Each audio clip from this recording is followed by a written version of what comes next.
문제가 많은 F-35A 추가 도입운절대 반대입니다. 첫째, 미국 방부에서도 F-35A가 기술적으로 안정화가 안 됐으며 블럭 사업 그레이드 가능성이 희박하다는 판단입니다.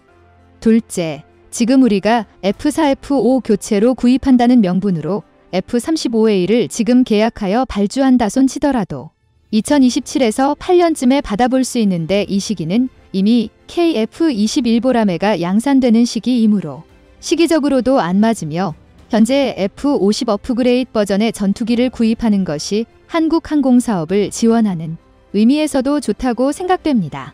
한국은 일본의 반도체 소재 수출 규제, 미국의 전투기 4대 핵심 기술 이전 거부를 다 이겨내고 기술을 자립해왔다. 한국은 625전쟁으로 폐허가 되었지만 70년 동안 끊임없이 노력해서 세계 정상급 기술 대국이 되었다.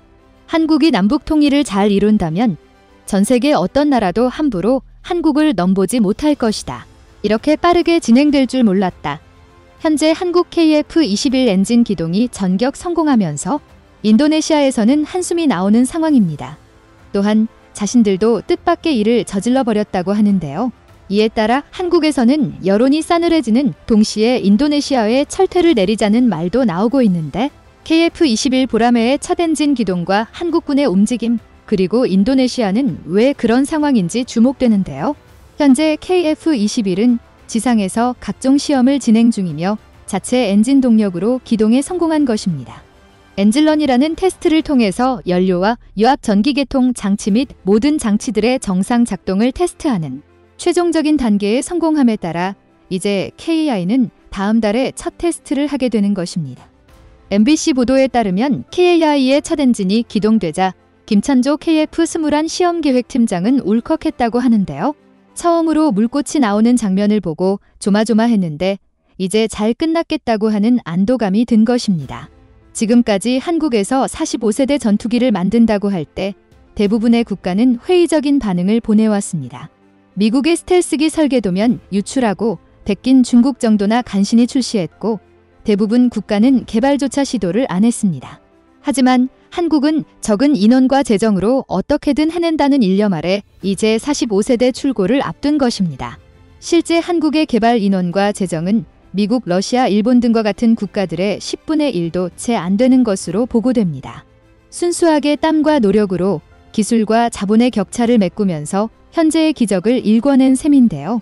과거 KAI에서 T-50 고등 훈련기를 만들 때도 미국의 로키드 마틴사는 절대 불가능하다고 못을 박았지만 결국 로키드 마틴 이사는 한국에 와 T-50을 보고 한국인은 무엇인가를 원할 때 반드시 이룬다고 했고 이러한 케이스를 보며 기술 이전과 더불어 KF-21이 성공적으로 개발될 것으로 관측되기도 했습니다.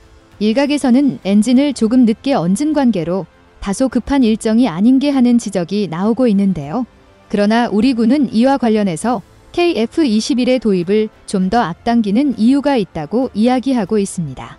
한국국방안보 포럼 KODF에 따르면 공군 본부에서 F-35A, FA-50K, F-21 기종 전투기를 추가로 확보해 노후 전투기 F-4 팬텀과 F-5 제공호 등의 도태를 최대 3에서 5년 앞당기는 방안을 발표한 것입니다. 2000년 이후 발생한 공군 항공기 추락사고 37년 중 514%인 19건이 이들 기종으로 나타났습니다. 이는 노후로 인한 사고이며 공군 조종사의 사기에도 악영향을 미치고 있다는 지적이 꾸준히 제기되어 왔습니다. 이들 기종은 수명이 연장돼 현재 계획대로라면 2030년대 초반까지 사용될 예정인데요. 공군 본부에서는 FA-50 전투기를 추가 양산하고 KF-21 전투기 최초 양산 물량을 늘리면 총 60대를 확보해 노후 전투기 도태 기간을 기존 계획보다 단축할 수 있다고 분석했습니다. 물론 빠른 것이 능사가 아니지만 앞서 언급된 T-50부터 한국항공우주산업은 항상 개발 주기를 당겨왔으며 이것은 한국이 제 시간 만에 개발을 마친다는 신뢰를 상대방 국가에 심어주는 중요한 모습이기도 합니다. 실제 최근 러시아 침공으로 인해서 유럽 국가들이 무기 확보에 초비상이 걸린 상황이 목격되는데요. 그중에 러시아와 세계대전 때 잊을 수 없는 악연을 맺은 폴란드가 가장 급한 모습이었습니다. 실제 폴란드 국방부는 자주포와 장갑차를 비롯해 지대공 미사일과 경공격기 등을 주문하기를 원했는데 이를 36개월 만에 납품할 수 있는 국가를 모두 찾았으나 그 중에 가능한 것은 오직 한국밖에 없는 것이었습니다. 현재 미국조차도 반도체 물자 공급 및 우크라이나에 무기를 공급하느라 허덕이는 실정이었으며 그 밖의 국가는 한국처럼 절대 납기를 못 맞추기 때문에 이런 모습으로 폴란드 국방부 장관이 직접 방한한 것입니다. 모든 만전사항은 기간 내에 점검하고 군 물자를 출하해내는 것도 한국 국방산업의 강점입니다. 결국 폴란드는 KAI의 FA-50 경공격기 48대 구매를 타진했으며 약 2조 원가량의 사업으로 추정됩니다. 카테고리에 따라 경공격기 45세대 개발의 완전체 시험 비행도 앞두는 KAI는 순항 중인 것인데요. 이러한 행보는 주변국과 비교하면 더욱더 두드러지며 일본에서는 이러한 한국의 움직임에 부러움을 표합니다. 한국은 애초에 독자적 노선을 탔으며 결국에는 이것이 옳았다는 것을 증명하고 있기 때문입니다. 산케이 신문에 따르면 일본에서는 자재 전투기 개발을 미국 록히드 마틴사와의 합작으로 진행하려 했지만 천문학적으로 높은 비용 때문에 결국에는 영국과 공동 개발하는 방향으로 돌아선 모습입니다. 이 때문에 미국에서는 불쾌감을 표하는 모습이고 일본은 다소 민망해했지만 어쩔 수 없다고 했습니다. 하지만 영국 배시스템과는 다시 처음부터 개발해야 하고 정확한 일정조차 나오지 않은 상황입니다. 또한 6세대 전투기의 경우에는 아직 시스템 측면에서 현재 미국만이 유일하게 가능할 거로 보이는 전투기입니다. 심지어 영국 언론에서는 굳이 일본과 개발할 필요가 없으며 개발 시에는 일본이 현금 부담을 해야 한다고 했는데 이는 마치 미국의 록히드 마틴사가 일본의 기술은 제대로 이전하지 않으며 돈만 많이 받는 행태와 비슷해 일본에서는 또 현금 인출기 노릇을 하는 게 아니냐며 다른 나라와의 합작에 대해 우려하고 있는 상황입니다. 전문가들은 돈만 천문학적으로 쏟아부은 다음에 잘해야 5세대 전투기가 나올까 말까 한 수준이라 덧붙입니다. 반면 그 사이 한국은 경공격기까지 대거 수출했기 때문에 여러 가지 국면에서 실속을 챙기고 있는 모습입니다. 그런데 역시 한국에서 이번 KF-21 보라매를 출시하며 여전히 석연치 않은 구석은 바로 인도네시아입니다. 또한 인도네시아는 잘못된 판단으로 인해서 결국엔 한국에 제대로 당하게 되는 모습도 등장하는데요. 인도네시아에서는 작년에 국방부 장관이 직접 나라와 KF-21 시제품 출시를 참관하며 협력을 약속했습니다. 당시 인도네시아는 한국의 분담금 납부를 약속했고 현금이 없을 땐 파묘로 내는 방안도 제안했습니다. 그런데 인도네시아는 최근 5월 말쯤에 프랑스산 라팔 전투기 42대 구매 합의에 이어서 곧바로 미국산 F-15EX 도입에도 속도를 낸 것입니다. 일간 컴퍼스 등 현지 인도네시아 매체들에 따르면 파자르 프라세티오 인도네시아 공군 참모총장은 5월 중순에 미국 펜타곤을 방문해 미 공군 참모총장과 F-15EX 구매 등을 논의한 모습을 보였습니다. 그러더니 갑자기 깜짝 발표했는데요. 추가로 전투기를 들여올 필요성이 있는 걸로 확신한다라면서 F-15EX 구매 의사를 밝혔습니다. 특히 미국은 인도네시아에 F-15EX를 개조하여 F-15I, ND의 현대적 전투기를 제안까지 했습니다. 인도네시아는 이에 만족했으며 미국은 올해 초에 이미 인도네시아 F-15-36대 등의 판매를 승인했습니다. 이에 대해 방산 전문가들은 인도네시아가 F-35가 아닌 구형 F-15를 들여오기로 계약한다면 이는 미국 즉시 기술 이전 등 상당한 인센티브를 제시했기 때문으로 추측하기도 했습니다. 이 기술 이전 부분은 한국의 KF-21 공동 개발 시에 추진한 것인데 인도네시아는 한국은 저 멀리 접어두고 미국에 집중하고 있으며 인도네시아 국방부는 라팔 전투기와 F-15EX 전투기만 눈독을 들여왔다가 프라보워 수비안도 국방부 장관이 올해 2월 라팔 전투기 42대 구매에 합의 등 뒤통수 행보를 보인 것입니다. 문제는 앞으로 라팔 전투기가 56개월 약 4년 반 정도 걸려서 6대가 순차적으로 입고된다는 점입니다. 게다가 미국과의 F-15EX 사업까지 진행하자면 인도네시아는 공군 예산이 매우 타이트해집니다. 즉, 미국과 프랑스 전투기와 계약으로 인해서 한국의 분담금은 차일피일 미뤄지는 상황이죠. 인도네시아의 이러한 행보에 한국방위사업청과 KAI는 2026년에 완료될 한국과 KF-21 공동 개발 사업과 전투기 완제품 구매 추진은 별개라고 말하지만 속이 타들어가는 상황이라고 전해집니다. 작년에 와서도 약속했지만 인도네시아가 분담금 8천여억 원을 내지 않고 있기 때문입니다. 공동개발을 계속하기로 합의서에 서명했으며 프라보워 국방은 올해 상반기에 연체금을 내기로 약속했습니다. 그러나 인도네시아 재무부는 코로나19 상황으로 좀 더 기다려달라는 입장을 반복하고 있습니다. 게다가 인도네시아 수도 이전 문제로 엄청난 재정을 쏟아부어야 해서 재무부는 난색을 보입니다. 심지어 파묘 같은 경우에는 수출 규제를 걸어놔서 어차피 현물로 납부가 안 되는 게 아니냐는 말도 나옵니다. 결국 이런 문제는 인도네시아가 내부적으로 한국의 KF-21을 홀대하고 있다는 지적이 나옵니다. 어차피 개발도 안 되었는데 당장 활용할 수 있는 기체를 먼저 입고한 다음 나중에 생각하자는 것입니다. 또한 막상 완제품 양산이 되면 약속된 양산 전투기 구매를 무한정 미뤄버릴 수 있는 가능성도 제기되는 것이죠. 그들은 KF-21 양산품을 구매하느니 F-15EX를 더 사들이는 게 낫다는 생각을 할 수도 있습니다. 하지만 한국은 보란듯이 이제 최종 시험 비행을 남겨두고 양산까지 막바지에 이르고 있습니다. 인도네시아에서 생각한 것 이상으로 전투기 생산 과정이 정상적으로 계획된 스케줄 안에 진행되고 있으며 한국에서 곧 제품을 양산하게 되는 국면에 다다르자 이에 대해 적지 않게 당황하는 상황이 나오는 것이죠.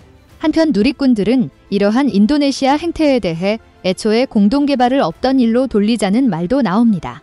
지금까지 인도네시아가 기여한 부분도 그리 크지 않으며 분담금으로 한국을 매우 지치게 했기 때문입니다. 오히려 KF-21 제품이 잘 나오면 한시라도 급한 유럽이나 다른 국가 등과 제품 판매 등을 타진할 수 있고 이미 한국의 FA-50 등을 실전에서 활용한 국가들은 KF-21에도 큰 관심을 보이고 있기 때문입니다. 실제 중국 J-20을 제외하고는 대부분의 국가에서 스텔스 기능이 탑재된 전투기 개발을 안 하고 있다가 그 가운데 한국은 우려와 불식을 뚫고 KF-21을 개발하면서 해외 호평도 이어졌던 것입니다. 굳이 인도네시아에 인내하지 말고 이제 독자적인 방안으로 나가는 게 어떠냐는 의견이 나오는 이유입니다. 인도네시아는 이미 예산을 소진했으나 한국의 정확한 작업 속도에 적지 않게 당황하는 모습입니다. 인도네시아가 드디어 한국 돈이라는 것을 냈습니다. 이번 납부는 기대하던 KF-21의 분담금이 아니라 작년에 계약했던 T-50/6대 대금인데요. 그래도 인님한테서 돈이라는 걸 받으니 정말 당연한 일인데도 감동스러울 지경입니다. 심지어 이번에 납부한 대금도 이미 3번이나 미뤄왔던 것입니다. 결국 인도네시아는 돈이 있으면서도 안 낼 방법이 없나 살펴보다가 갑자기 급한 일이 생겼는지 갑자기 대금을 납부한 것입니다. 한편 인도네시아가 평소답지 않게 갑자기 돈을 낸 이유에 대해 관계자들은 폴란드가 FA-50을 대거 구매한 것이 작용했을 것으로 보고 있습니다. 폴란드가 FA-50을 대거 구매하며 유럽을 비롯한 다른 국가들도 FA-50에 눈독을 들이자 자신들의 차례가 늦어질까 봐 한국에 대금을 지급한 것입니다. 어떻게 한국가가 이렇게까지 이기적일 수 있는지 놀라울 지경입니다. 하지만 한국은 아직 인님에게 받을 돈이 많죠. 인도네시아는 KF-21 분담금을 아예 안 냈으며 잠수함 세척에 대한 계약금도 지불하지 않고 있습니다. 이 상황을 가만히 보고 있자니 그럼 인도네시아는 잘 팔리는 무기에 대한 대금만 지급하는 것인지 정말 어이가 없는데요. 아니 차라리 돈이 없어서 못 내는 거라면 화가 나더라도 이해는 가는데 인도네시아의 태도는 밉상의 끝을 달리고 있습니다. 그런데 아직도 전투기 분담금을 내지 않고 버리는 인도네시아는 황당한 보도를 하기 시작했는데요. 바로 한국이 자신들에게 이미 망가진 전투기를 팔았다고 한 것입니다.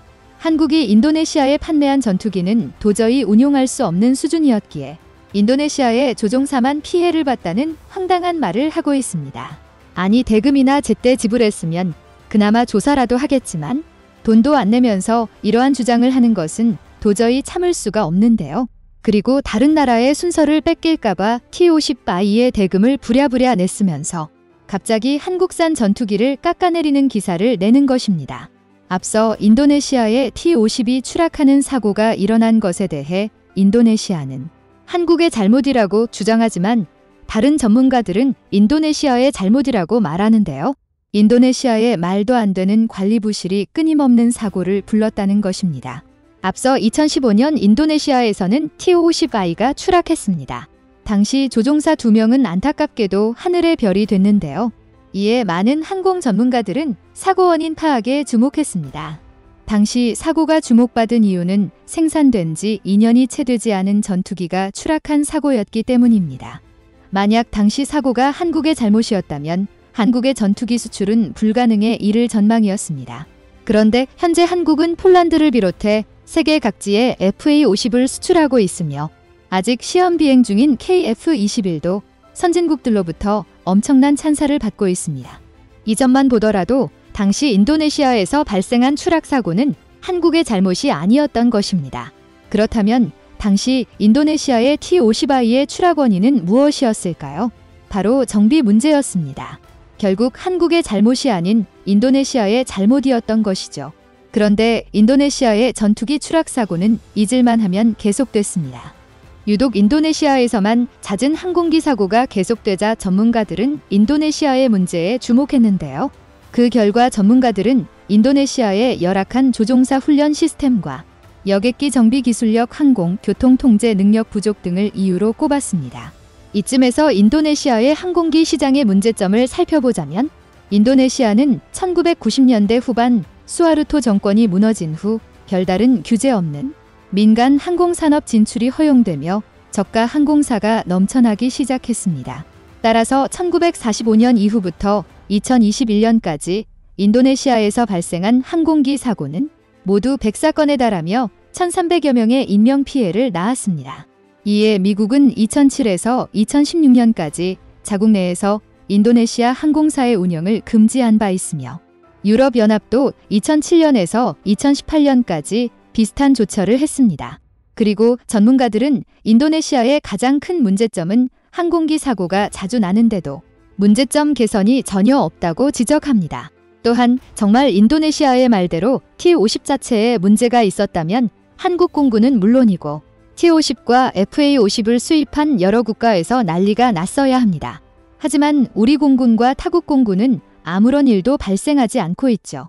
특히 FA-50 기체의 우수성은 48대 도입을 앞둔 폴란드 공군 장성이 다시 한번 인정했는데요.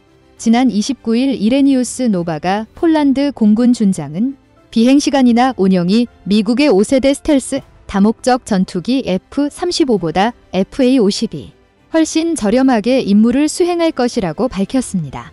한마디로 현재 미디어와 소셜 네트워크에서 FA-50 도입을 반대하는 우려를 잠재운 것입니다. 폴란드 공군은 지난달 말 한국 공군 특수비행팀 블랙이글스의 T-50B에 직접 탑승해보고 후배들에게 추천할 만한 항공기라며 극찬을 아끼지 않았습니다. 다시 말해서 이처럼 멀쩡한 전투기가 결국 인도네시아에서만 사고가 계속 나는 것입니다. 그런데도 인도네시아는 자신들의 잘못은 하나도 인정하지 않고 무조건 한국의 잘못이라고만 하는 상황입니다. 그러던 중 지난달 25일 뜻밖의 상황에서 인도네시아의 처참한 정비 능력이 전 세계에 공개됐습니다. 바로 호주에서 진행된 피치 블랙 훈련에서 확인됐는데요. 현재 호주에서는 한국 공군을 비롯해 미국과 일본, 영국, 독일 등 10개국 항공기 100여 대가 참여하는 대규모 공군 훈련이 진행 중입니다. 이번 훈련은 대만 주변에서 연일 무력 시위를 하는 중국에 맞서는 10개국의 공군이 모이는 대규모 연합훈련으로 알려졌습니다. 이 훈련에 한국과 인도네시아도 참가했는데 여기서 황당한 사건이 벌어진 것입니다. 평소에도 정비를 제대로 못해 사고가 계속 나던 인도네시아는 호주에서도 우리를 실망하게 하지 않았습니다. 인도네시아가 피치 블랙 훈련에 가져간 F-16에도 아니나 다를까 문제가 생긴 것인데요. 정말 어떻게 이런 상황이 벌어지는지 이해가 가지 않습니다. 하지만 인도네시아의 F-16에 문제가 생겨 훈련할 수 없는 상황임에도 호주를 비롯한 타국의 공군은 인도네시아에 도움을 주지 못했습니다. 그런데 뒤이어 도착한 한국 공군이 인도네시아의 상황을 보자마자 F-16을 수리하고 나섰습니다.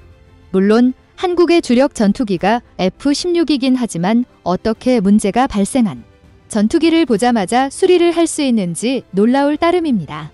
한국의 정비 기술은 원래 세계적으로 인정받아왔으며 미군조차 한국의 정비 기술에 찬사를 보내는 수준입니다. 실제로 미군은 전투기를 비롯한 모든 무기의 기술과 정비 과정을 다른 나라에 공개하지 않으며 모든 과정을 미국에서 진행하는 것으로 유명한데요. 미군이 처음으로 미국이 아닌 다른 나라에서 창정비를 진행한 것이 바로 한국이었습니다.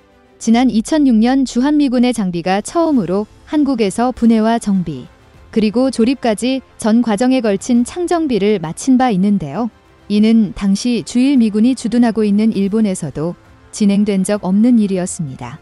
이처럼 미군도 인정하는 한국의 정비 능력으로 전투기를 정비하면 사고는커녕 세계 최고 수준의 가동률이 나오는데도 인도네시아는 계속해서 한국 탓만 하기 바쁩니다.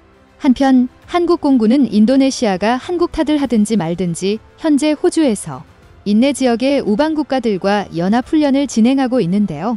한국은 이번 훈련에 KF-16 전투기 6대,